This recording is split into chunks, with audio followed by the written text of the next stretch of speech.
I remember that day clearly, almost too clearly, as if it were burned into my retinas, a constant, unrelenting playback that refused to be ignored. It started ordinarily enough, a mundane trip to the grocery store on a lazy Sunday afternoon, the kind of chore you do on autopilot. But that day was different. That day, he was there. He stood out immediately, a tall figure among the mundane bustle of the grocery store. His presence was like a magnet, and as I passed the frozen food section, he approached me. He was impossibly handsome, his sharp jawline and piercing blue eyes seemed as if carved by artists. His smile was warm, disarmingly so. "Excuse me," he began, his voice smooth, confident. "I hope I'm not being too forward, but I couldn't help but notice you. You have a fantastic look. Have you ever considered modeling?" I remember laughing, a nervous, self-conscious sound. Me? A model? I was as ordinary as they came. "No, I've never really thought about it," I admitted, tucking a strand of hair behind my ear. "Well, you should," he insisted, pulling a business card from his jacket. "I'm a scout for," he named a well-known modeling agency, "and I'd love to set up an appointment to discuss potential opportunities. You really do have a unique look." The flattery, absurd as it seemed, did its work. I left the grocery store with his card burning a hole in my pocket, a mixture of skepticism and excitement brewing within me. At home, a quick internet search confirmed the agency was legitimate and well-regarded. Encouraged, I dialed the number on the card, and just like that, I had an appointment for the following week. The address he gave me was in a part of town I wasn't familiar with, an area that seemed perpetually cloaked in shadows, even during the day. The building was an old warehouse that had been converted into various studios. It seemed legitimate enough from the outside, and a small sign with the agency's logo hung beside the door. I stepped inside, the interior dimly lit, the air cool and stale. I was directed to an elevator that groaned under its own weight as it lifted me to the 4th floor. The doors opened to a narrow hallway, its walls adorned with framed photos of beautiful models in various high-fashion poses. It was quiet, too quiet, and a shiver tickled the back of my neck. I found the suite at the end of the hall. The door was slightly ajar, and I pushed it open, calling out a tentative, "Hello." The room was spacious, a photographer's studio, with backdrops and lights set up in one corner.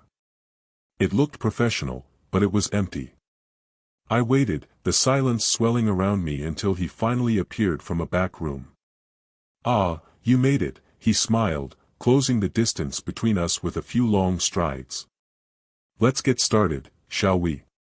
But as he approached, something in his demeanor had changed. The warmth was gone, replaced by a predatory intensity that hadn't been there before.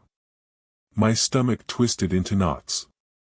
I actually thought this was just a consultation," I stammered, taking a step back. "It is," he assured me, though he continued to advance. "But a quick test shoot will help us see how you do in front of the camera." Before I could protest, he was behind me, his hands on my shoulders, steering me toward the backdrop. His grip was firm, too firm, and panic fluttered in my chest. "I don't think I'm interested," actually, I tried to pull away, but his grip tightened. "Oh, you're perfect," he whispered, his breath cold against my ear, sending a wave of dread through me. I realized then how isolated we were, how no one knew where I was. The thought gave me a surge of desperate energy. With a sharp elbow jab, I managed to break free from his grasp. He cursed, lunging for me, but I was already sprinting towards the door. I slammed it behind me, my heart pounding as I raced down the hallway to the elevator. It was agonizingly slow. I could hear him shouting, the sound of his footsteps growing louder. Not waiting for the elevator, I found the stairs and descended them 2 at a time, my breaths ragged, my mind screaming for me to move faster. Out on the street, the daylight seemed blinding, the sounds of the city deafening after the muffled quiet of the studio.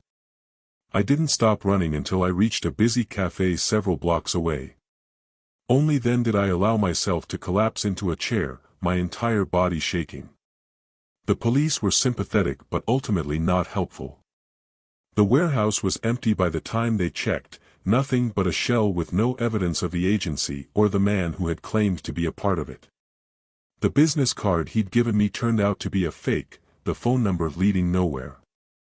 I couldn't help but feel I had escaped something horrendous, a fate like those whispered about in stories too dark to be true. The experience left me wary, shadows seeming darker, strangers' eyes a bit too keen. The world felt less safe, as though at any moment, the facade of normalcy might slip, revealing the horrors lurking just beneath the surface.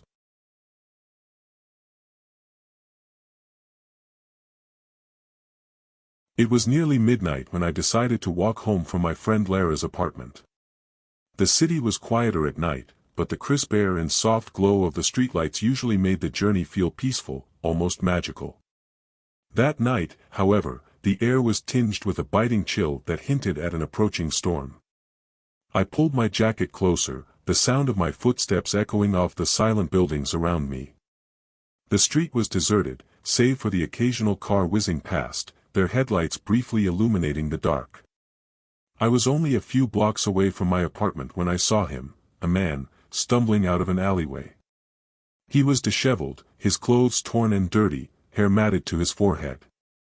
He looked around wildly, his eyes wide with a primal kind of fear. I stopped in my tracks, my heart hammering in my chest.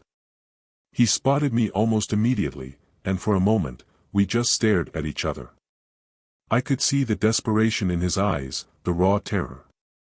He took a hesitant step towards me, and I instinctively took a step back.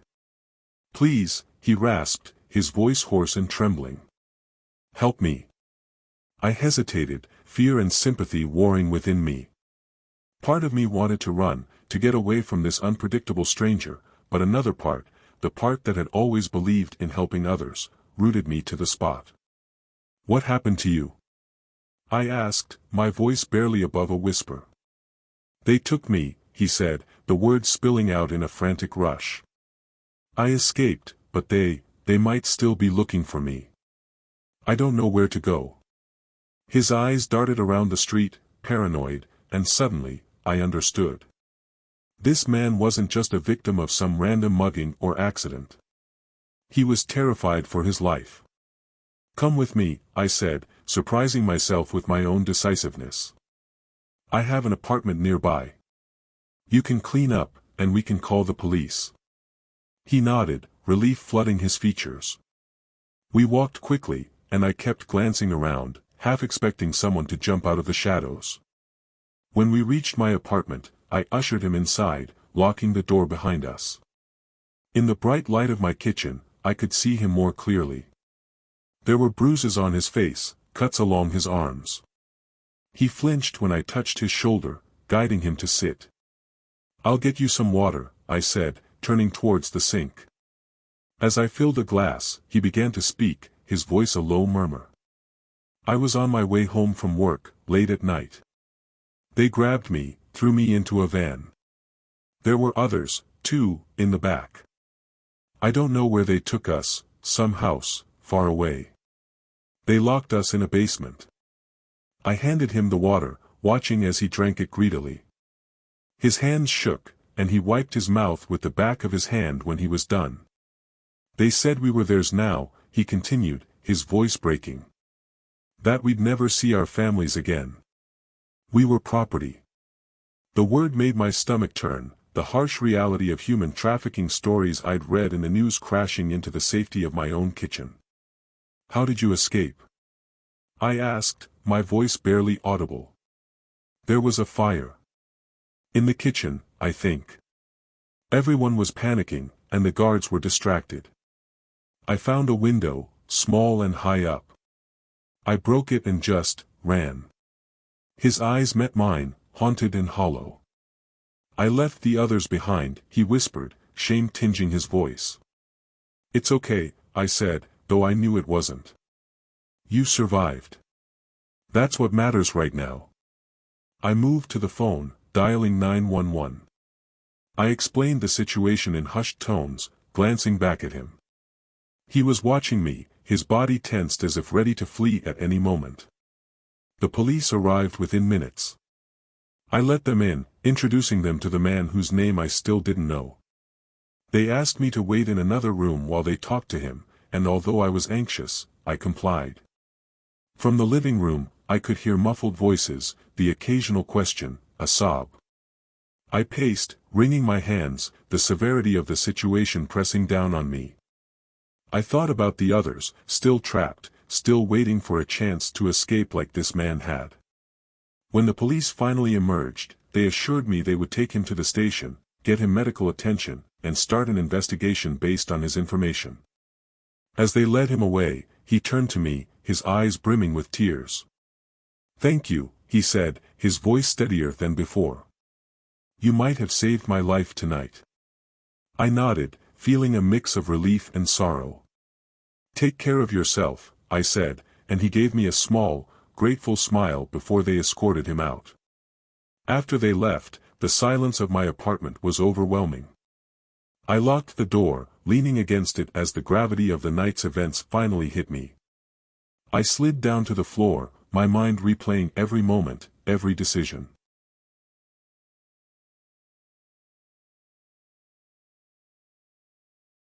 The envelope was thin and unremarkable, slipped under my dorm room door sometime during the night.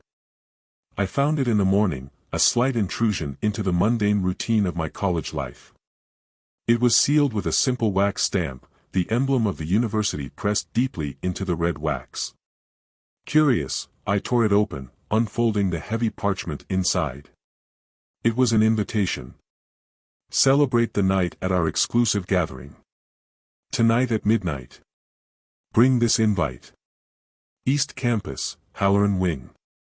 The Halloran Wing was part of the old medical school, a cluster of buildings long abandoned and awaiting renovation. Rumor had it that it was haunted by the ghost of a professor who couldn't let go of his research. Ghost stories weren't my thing, but a secret party. That piqued my interest. I asked around but couldn't find anyone who knew about the party. My roommate shrugged it off, and friends from my classes were equally clueless. It made me hesitate, was it some kind of prank? But as the day dimmed into evening, my curiosity won over my skepticism. I pocketed the invitation and decided to check it out. At midnight, the campus was eerily silent, mist curling around the lampposts like wraiths. The moon was a thin crescent, barely shedding any light on my path. As I approached the Halloran Wing, the air grew colder, the silence deepened, and the shadows seemed to stretch and reach for me. The building loomed ahead, its windows dark, the entrance overgrown with ivy. The door creaked ominously as I pushed it open, half expecting it to be locked. Inside, the air was musty, filled with the smell of decay and old chemicals. My phone's flashlight cut a swath through the darkness, illuminating peeling paint and overturned furniture. There was no sound of a party, no music thumping, no voices laughing. Doubt crept in, a voice in my head telling me I'd been fooled. But then I heard it, a soft, muffled sound, like someone crying. It was coming from the lower level. Curiosity edged out fear, and I followed the sound down a narrow staircase to the basement. The air grew heavier, the smell stronger. The cries became louder, more desperate. I rounded a corner and froze. The scene before me was pulled straight from a nightmare. Shackled to the walls of the basement were students, some I vaguely recognized from campus. Their eyes were wide with terror, mouths gagged. And there, among them, was Professor Mallory, a man whose research in neurological disorders was renowned in academic circles. He was dressed in a blood-splattered lab coat, a syringe in his hand. I gasped, and he turned, his eyes wild, a grotesque smile playing on his lips. "Ah, you received my invitation," he said, his voice chillingly calm. "I'm conducting very important research. Perhaps you'd like to participate?" I backed away, horror flooding my veins, but he was faster. He lunged, knocking my phone away. It clattered to the floor, the light extinguishing, plunging us into darkness. I scrambled backwards, my hands searching for anything to defend myself. My fingers wrapped around a loose pipe. With a shout, I swung it, connecting with something solid. Mallory grunted, and the sound of his body hitting the floor was followed by silence. Blindly, I felt my way to the students, my hands shaking as I fumbled with their shackles. I freed them one by one, each of us whispering frantic thanks and sobbing in relief. We found our way upstairs, guided by the dim light filtering through the dirty basement windows. Once outside, we ran across the campus to the main security office, bursting through the doors in a panic. The night shift guard jumped up, reaching for his phone as we poured out our story in broken, breathless fragments. The police arrived within minutes, swarming the Halloran wing. They found Mallory unconscious, the evidence of his horrific experiments laid bare in the fluorescent light of their flashlights. The story that unfolded was macabre. Mallory had been using students as test subjects for his research on neural manipulation, driven mad by his obsession with controlling the human mind. The university was rocked by the scandal. Classes were suspended, and grief counselors were brought in to support the traumatized victims and a shaken student body. Mallory was arrested, his tenure and reputation in ruins, his mind as broken as the lives he tried to dismantle.